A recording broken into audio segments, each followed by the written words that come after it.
Welcome to today's Explainer. We're diving into a true masterclass in writing today, so get ready. Actually, just prepare yourself for a dramatic opening reading right off the bat, because today we're going to learn exactly how rhythm is controlled on the page. Just listen to this for a second. The wind howled against the windows, rattling the old frame, and Zara pulled her blanket tighter, listening to every creak of the house settle around her in the dark. Silence. Did you notice how that ends? That long, beautifully flowing sentence abruptly stopping for just one single word. Well, that's not an accident. That's a writer making a deliberate, calculated choice to literally control your heartbeat as you read. So the absolutely crucial point here is that arrangement is everything. Here's something a lot of folks don't realize. It's not just what you say, it's exactly how you arrange it. Think about a bunch of gray, monotonous blocks stacked up versus dynamic, flowing shapes. The exact same information feels completely different when you break it into short, sharp beats versus long, flowing lines. Grammar isn't just some set of dusty rules, it's your emotional toolkit. Okay, let's dive into this and map out our masterclass. First, the core blocks. Then, patterns and rhythm. Third, matching emotion. Fourth, a really cool memory trick. And finally, some interactive practice. Let's start with section 1, the core blocks. Simple, compound, complex, and minor sentences. Let's turn these basics into tools. We essentially have 4 main tools at our disposal. First, the simple sentence, just one main idea. The car stopped. Next, the compound sentence, which joins 2 equal ideas with words like and, but, or. Then the complex sentence, which takes a main idea and adds extra dependent detail, like starting with because. And finally, the minor sentence, basically a fragment, no verb needed at all, just silence. On their own, sure, these are just grammar terms, but let's see how they build into something way more powerful. Now, what's super interesting is how compound sentences create perfect balance. Take this example. The sky was perfectly clear, but Aiden felt a storm brewing inside him. That pivot word right in the middle, but, acts like a fulcrum on a scale. It perfectly balances the calm sky on one side with Aiden's intense inner turmoil on the other. It's 2 equal ideas placed side by side for maximum contrasting effect. Next step. Complex sentences. These are your tools to literally suspend time. Consider this one. Because the letter had arrived without warning, Yusuf's hands shook as he opened it. By starting with that subordinate clause, because, it pushes the main action away. It stretches the suspense like a rubber band and forces you, the reader, to wait for the resolution. It's just a fantastic way to build tension. And then, well, we have the heavy hitters. Short sentences land hard. A simple sentence hits with full, sudden force. It creates absolute certainty in your writing. And the minor sentence, a fragment like silence, creates pure drama. Think of it as a sudden, loud sound effect right in the middle of your paragraph. Moving right along to section 2, patterns and rhythm. Let's look at what happens when we start combining these blocks. There are 4 fundamental combination patterns that create the rhythm of writing. First, long into short, which creates a build-up followed by an impact. Then, short into long, which shocks the reader first and explains later. We've also got rapid repetition, short, short, short. And finally, equal halves, which creates a contrast pairing. Honestly, these 4 patterns are the underlying rhythm of almost every gripping story you've ever read. And this brilliantly illustrates what those patterns actually look like in action. Listen to this. She ran, she stumbled, she kept running. That rapid repetition of short, simple sentences creates a breathless, racing urgency. It literally mimics a pounding heartbeat. Or consider this one. Fire. The flames tore through the dry grass with terrifying speed. A sudden shock of a minor sentence followed by the long, flowing explanation.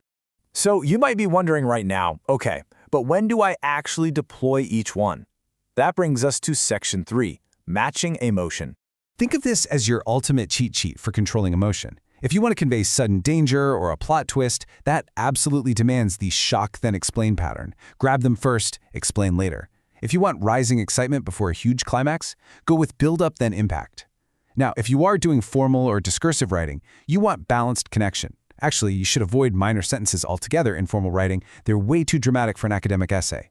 You pick the pattern based on what you want the reader to feel. All right, section 4, the memory trick. Let's lock this in with CC, CC, SS, MM.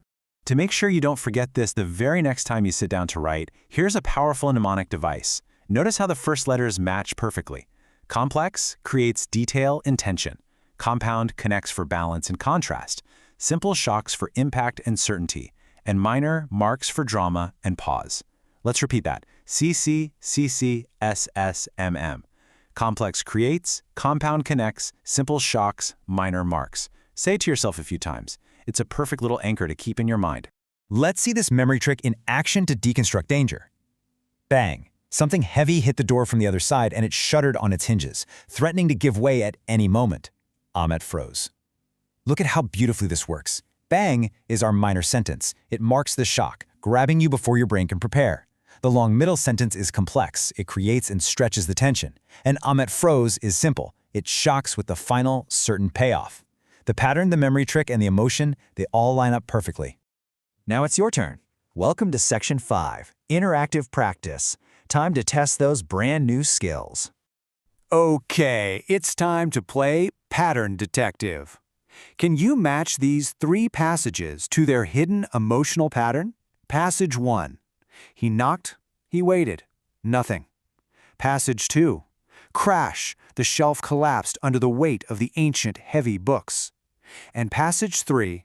The exam papers were easy, but Sam's mind had gone completely blank. Go ahead, hit pause on the explainer right now and see if you can figure out the underlying rhythm for each one. Okay, did you get them? Here are the answers. Passage 1 is rapid repetition, building fear, panic, or irony. Look closely at Passage 2. Crash. That minor sentence grabs the reader before the brain can even prepare for the danger, followed by the longer explanation.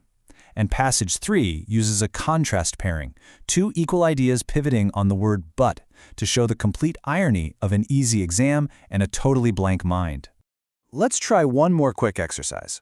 What pattern would you choose for an accidental firework going off early versus waiting for your exam results? Think about the specific emotional situations here. How would you structure those sentences to convey the feeling, and what's your justification for doing it? Pause and chew on that for a second. All right, here are the optimal patterns. If you're waiting for an exam, the best pattern is build up then impact. Why? Because a long flowing sentence perfectly mirrors the rising anticipation you feel right before the short, sharp, simple sentence delivers the climax of the result. An accidental firework, on the other hand, demands shock then explain. A sudden, unexpected, minor sentence to grab your attention, followed by the details of what just happened. Oh, and if you have an argument but you're actually friends, contrast pairing, because the words and the true feelings just don't match. So, to put all of this into practice, I highly encourage you to create a sentence effect tracker in a notebook. Every single time you read or write a really powerful sentence, log it. Over time, you'll literally build up a personal, highly effective arsenal of effects that you can reuse whenever you need to dial up the emotion. It's a real game changer. We've covered a lot of ground today, but it all boils down to this one empowering fact. You are in control. Sentence length is never an accident. It is always a choice. You have the tools now to create tension, to build contrast, to shock, and to mark a dramatic pause. So, I'll leave you with this final provocative thought. Before you write your very next word, what do you want the reader to feel?